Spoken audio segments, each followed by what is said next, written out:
மருதம் நலன் YouTube channel நேயர்களுக்கு வணக்கம். இன்று நாம் எதை பற்றி பார்க்க போகிறோம்னா, இன்று தென் தமிழகத்தில் குறிப்பாக இன்றைக்கி ராமநாதபுரம் மாவட்டத்தில் ஒரு ஒரு மோதல் எப்பவும் வருமோங்கிற ஒரு சூழ்நிலை இப்போதைக்கு இருக்குது.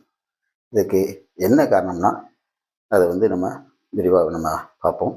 அதற்கு முன்னால் நம்ம சேனலை சப்ஸ்கிரைப் பண்ணாங்க, சப்ஸ்கிரைப் பண்ணிட்டாங்க. ஏன்னா நீங்கள் சப்ஸ்கிரைப் பண்ணால் தான் நம்மளுடைய வீடியோ மற்றும் ஷார்ட்களை நீங்கள் தொடர்ந்து பார்க்க முடியும்.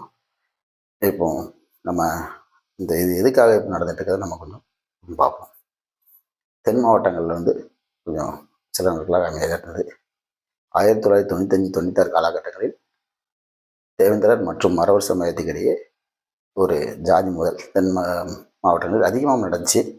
இரண்டு பக்கமும் பல உயிர்கள் இழந்தது இந்த கலவரத்தினால. குறிப்பாக கொடியங்குளம் கலவரம். கொடியங்குளம் கலவரத்துக்கு அப்புறம் தென் மாவட்டங்களில் அதிகமான ஜாதி மோதல்கள். அந்த நேரத்தில் புதிய தமிழ் நிறுவனத்தில் டாக்டர் கிருஷ்ணசாமி அவர்கள் தென் மாவட்டங்களுக்கு இந்த கொடியங்குளம் மக்களுக்கான இதுக்கு நீதி கேட்டு பல போராட்டங்கள் நடத்தார். அதன் மூலம் தென் மாவட்டங்களில் இருக்க தேவேந்திரர்கள் மற்றும் தமிழ்நாடு உலகம் இருக்கிற தேவேந்திரர்கள்லாம் டாக்டர் கிருஷ்ணசாமி அவர்கள் பக்கம் வராங்க. அவர் ஒரு தெய்வம் மாதிரி நினச்சிட்ருக்காங்க. அதன் பிறகு டாக்டர் கிருஷ்ணசாமி அவர்கள் தென் மாவட்டங்களுக்கு வந்ததுக்கப்புறம் தேவேந்திரர்கள் ஒரு விழிப்புணர்வு அடைஞ்சாங்க. பல இடங்களில் இருந்த இரட்டை டம்ளர் முறைகள் ஒழிக்கப்பட்டுச்சு. பல தீண்டாமை கொடுமைகள்லாம் தடுக்கப்பட்டது. அதன் பிறகு தேவேந்திரர்கள் ஒரு எழுச்சி அடைந்தாங்க. அதன் பிறகு பதிலுக்கு இப்போ தேவர் சமயத்தில் ஒரு கொலை நடந்துச்சுன்னா பதிலுக்கு தேவேந்திரர்கள் பதிலுக்கு ஒரு கொலை இப்படி நடந்துட்டு போயிட்டு இருந்தது. அதன் பிறகு தென் தமிழகம் அமைதியாகிடுச்சு. அதன் பிறகு நல்ல அமைதியாக ரெண்டு சமுதாயமும் அமைதியாக அவங்கவுங்க வேலையை பார்த்துட்டு போயிட்டு இருந்தாங்க. சமீபத்தில் இந்த இரண்டு சமுதாயத்தையும் சேர்ந்த தலைவர்கள்லாம் ஒரே மேடையில் இருந்தாங்க. ஒரே மேடையிலிருந்து ஒற்றுமை பேசினாங்க. குறிப்பாக புதிய தமிழர் நிறுவனர் டாக்டர் கிருஷ்ணசாமி அவர்கள் புதிய தமிழர் கட்சியின் 25வது நிறைவிழா மாநாடை சிறுவில்புத்தூர் நடத்தினாங்க. அப்போ அந்த நிறைவிழா மாநாட்டுக்கு தென்னிந்திய பார்வையாளர் விழா கட்சி தலைவர் திருமாரஞ்சி அவர்களை அழைக்கிறாரு. அவரும் கலந்துக்கிட்டார். ரொம்ப உற்சாகமாக அந்த மேடையில் பேசினார். இதை தான் நான் எதிர்பார்த்தேன் அப்படின்னு பேசினார். இதை இரண்டு சமுதாயத்துக்கும் இடையே ஒரு பகைமையை இவ்வளோ நாள் இந்த திமுக கட்சி திராவிட கட்சிகள் ஏற்படுத்துச்சு அப்படின்னு பேசி இனிமேல் நம்ம ஒற்றுமை இருப்போம்னு பேசினார். அதன் பிறகு 2022ஆம் ஆண்டு நடைபெற்ற ஜூலை 23 ஆஞ்சல தியாகிகள் பேரணிலையும் திருமரஞ்சி கலந்துக்கிட்டார். கலந்துக்கிட்டு பேசினார். இந்த இரண்டு சமுதாயத்துக்கும் இடையே இளைஞர்களுக்கு ரொம்ப சந்தோஷப்பட்டாங்க. இரண்டு சமுதாயம் தமிழ் சமுதாயங்கள், தமிழை பேசக்கூடிய சமுதாயங்கள், இதில் எல்லாம் ரெண்டு பேரும் சந்தோஷப்பட்டாங்க. ரெண்டு சமுதாயமும் ரொம்ப நல்லா இருந்துச்சு. இதற்கு இடையில் அமைதியாக போயிட்டு இருந்துச்சு. இது அதுக்கப்புறம் இரண்டு சமுதாயமும் ஒன்று சேர்ந்து விடக்கூடாது என்று சிலர் திட்டமிட்டு இந்த இரண்டு சமுதாயத்தையும் பிரிக்கக்கூடிய வேலையை பார்த்தாங்க. குறிப்பாக யாருன்னா, ஒரு தேசிய தலைவர் படம் நான் எடுக்க போகிறோம்னு சொல்லிட்டு ஒருத்தர் அந்த சௌத்திரின்னு ஒருத்தர் அந்த ஆள் தேவையில்லாமல் தேவேந்திரர்கள் தெய்வமாக வழங்கக்கூடிய இமானுவேல் சேகரன் அவர்களை அவதூறாக பேசினார். இந்த படத்தில் சில காட்சிகள் வருது. இந்த மாதிரி வெளியே பேசி அவருடைய தோற்றத்தை அந்த படத்தில் கொஞ்சம் இதாக பண்ணி அதனால் பிரச்சனைகள் ஏற்பட்டு வார்த்தை போர்கள் வந்துச்சு. அப்புறம் பாருங்கள், தூத்துக்குடியை சேர்ந்த ஒரு ஆட்டோ டிரைவர் திடீர்னு தான் ஜாதி ஒரு தலைவர்ன்ட்டு ஆரம்பிப்பார். இசைக்கு ராஜாவும் அந்த ஆள் தேவையில்லாமல் சில வேலைகளை பண்ணார். இதுக்கெல்லாம் பின்புலமாக இருந்தது திமுக இருக்கும் அப்படின்ட்டு எல்லா தலைவரும் பேசினாங்க. அது சமீப காலமாக உண்மைங்கிறது வருது. ஏன்னா இந்த சௌத்திரியும் இந்த இசைக்கு ராஜாவும் அடிக்கடி அமைச்சர் தாண்ட பரம்பரை மூர்த்தி இருக்கார்ல, அவரை போய் அவர் அப்பப்போ சந்திச்சு தான் நமக்கு தகவல் சில செய்திகள் வந்துட்டுருக்கு. பாருங்க, இவங்க ரெண்டு பேருக்கு என்னன்னா, இந்த சமுதாயம் ரெண்டும் ஒரு ஒற்றுமையாக இருந்ததை அது தேவையில்லாமல் பேசி அவர்கள் ரெண்டு பேருக்கும் ஒரு பிரிவினை ஏற்படுத்திலே தான் இருந்தாங்க. குறிப்பாக நடந்து முடிந்த நாடாளுமன்ற தேர்தலில் புதிய தமிழர் டாக்டர் கிருஷ்ணசாமி தெங்காசியில் போட்டுக்கிட்டாங்க. அங்கே போயிட்டு என்ன சொல்கிறா, அதே மாதிரி மற்றொரு தலைவர் ஜான் பண்ணினா அங்கே போட்டுக்கிட்டாங்க. அங்கே போய் அந்த மறவர் சமுதாய மக்கள் வாழக்கூடிய பகுதியில் இந்த இசைக்கு ராஜா போய் அவங்களுக்கு ஓட்டு போடக்கூடாது அப்படின்னு சொல்லி 2 தேர்தலில் இதே வேலை தான் பண்ணாப்புல. எதுக்குன்னா இன்னைக்கு பாருங்க, இன்னைக்கு நீங்கள் வந்து ஒரு தலைவர் தோக்கடிக்கணும்னு நினச்சிங்க. ஆனால் உங்கள் சமுதாய தலைவர்கள் 3 பேரை இந்த தேவேந்திர சமுதாயம் தோக்கடிச்சிருக்கு.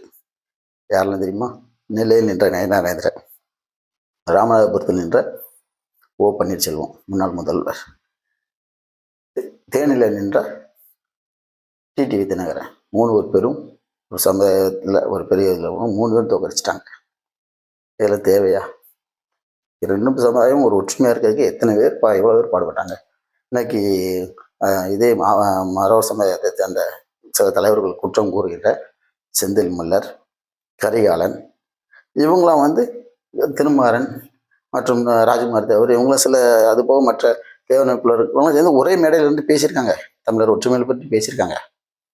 அப்படி ஒரு இருந்த சமுதாயம் தேவையில்லாமல் இவங்க வார்த்தைகளை விட அதற்கிடையில் தியாகி இமானுவேல் சாரான அவர்களுக்கு மணிமண்டபம் கட்ட இந்த தமிழக அரசு ஒரு முடிவு எடுத்து அரசாணை வெளியிட்டது. இந்த மணிமண்டபம் வேலை நடந்துட்டுருக்கு. 75% பணிகள் முடிஞ்சிட்டு. இப்போ போய் இந்த அப்பநாடு மறவர் சங்கவங்க போய் அந்த மணிமண்டபத்தை வந்து கட்டக்கூடாதுன்னு வழக்கு போடுறாங்க. இதெல்லாம் தேவையா? ஒரு மணிமண்டபம் ஒரு தேவேந்திர சமுதாயத்துக்கு ஒரு தெய்வமாக இருக்கக்கூடிய ஒரு தலைவருக்கு கட்டுறாங்க. அரசு மூலியம் கட்டுது. அதை வந்து தடை கேட்காங்க. அதில் தான் பிரச்சனை வந்துச்சு.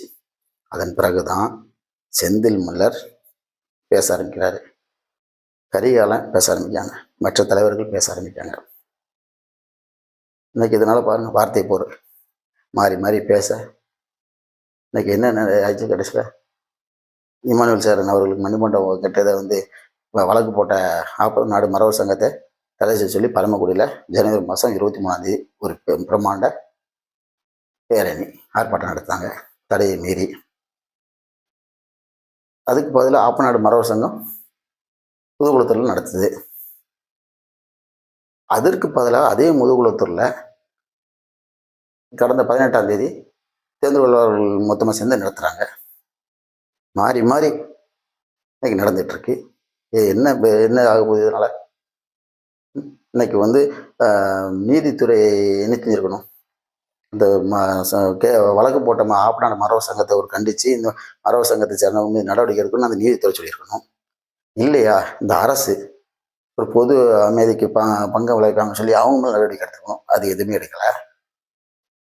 எதுவுமே தேவேந்திர சமுதாய தலைவர் யார் தவிர்த்து அவங்க மேலே நடவடிக்கை எடுங்க, வேணான்னு சொல்லல. இன்னைக்கு வந்து இந்த ஸ்டாலின், திமுக தலைவர் ஸ்டாலின் என்ன நினைக்காருன்னு நமக்கு என்ன நினைக்காருன்னா, இவங்க ரெண்டு சமுதாயம் ஒன்று சேர்ந்து விடக்கூடாதுன்னு நினைக்காரோன்னு ஒரு சந்தேகம் வருது.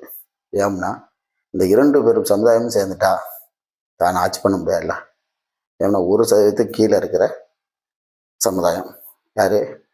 நம்ம ஸ்டாலின் அவருடைய சமுதாயம், இசை வேளாளர் சமுதாயம் 1% குறைய இருக்கு. இன்னைக்கு பெரும்பான்மையாக இருக்க சமுதாயம் வந்து இன்னைக்கு ஒன்று சேர்ந்துட்டா நம்மளால் ஆட்சி பண்ண முடியாதுங்க ஒரு எண்ணமாக இருக்கலாம்னு நினைக்கிறேன். அதனால தான் வந்து அவர் வேடிக்கை பார்த்துட்டு இருக்காரு.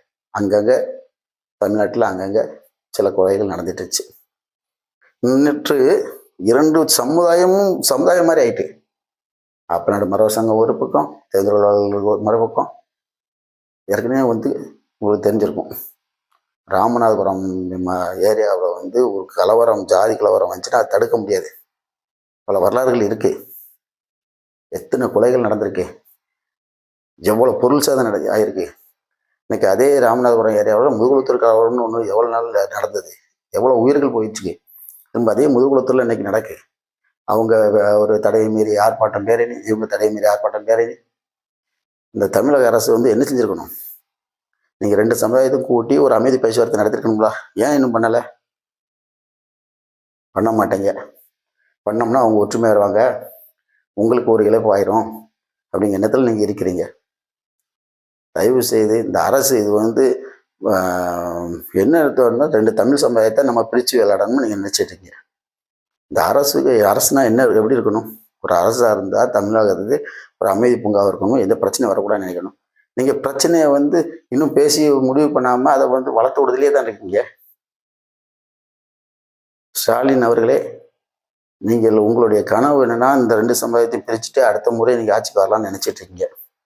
அது உங்களுடைய கனவு பகல் கனவாகவே மாறும். இந்த 2 தமிழ் சமுதாயங்களும் மோத விட்டு நீங்கள் ஆட்சிக்கு வர நினைக்கிறீர்கள், அது கண்டிப்பாக நடக்காது. இரண்டு சமுதாயம் அமைதியாக இருந்தால்தான் தமிழ்நாடும் அமைதியாக இருக்கும். நீங்கள் நிம்மதியாக ஆட்சி செய்ய முடியும். இனிமேலாவட்டும் நீங்கள் உறங்காமல் இந்த இரண்டு சமுதாயத்துக்கு இடையே உள்ள பிரச்சனையை தீர்ப்பதற்கு நடவடிக்கை